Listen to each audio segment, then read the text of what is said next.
हे driver,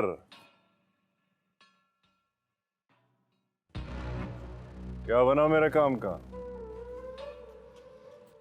बीबी रानी से बात की है साहब, वो मान जाएंगी। जाहिर है इससे तुम्हारी जिंदगी जुड़ी है और तेरी मालकन की भी। वैसे मैं सोच रहा था कि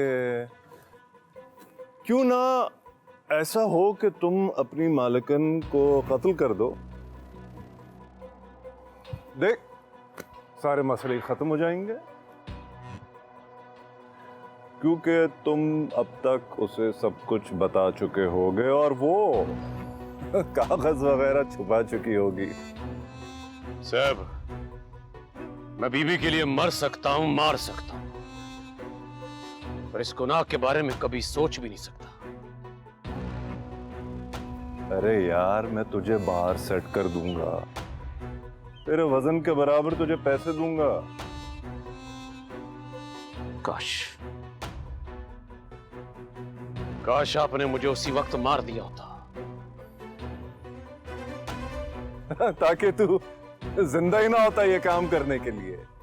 यार oh how lucky you are अमास, क्या वफादार लोग मिले तुझे।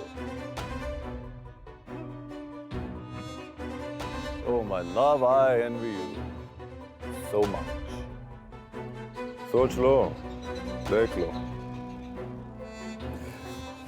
बल्कि यूं करो कि उसको मारने के बाद तुम खुदकुशी कर लेना, मैं तुम दोनों को एक ही कब्र में दफन करूंगा।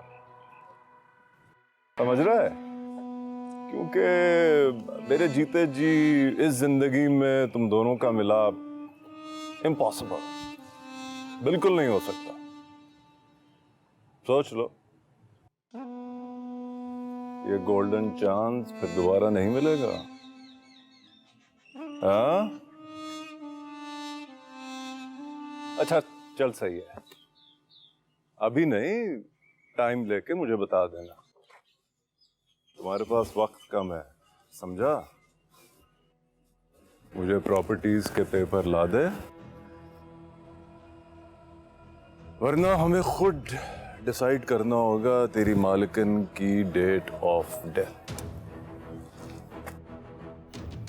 ओके, किसी बाबे शाबे से पूछ लेना कि कौन सी तारीख सही रहेगी उसको मारने के लिए।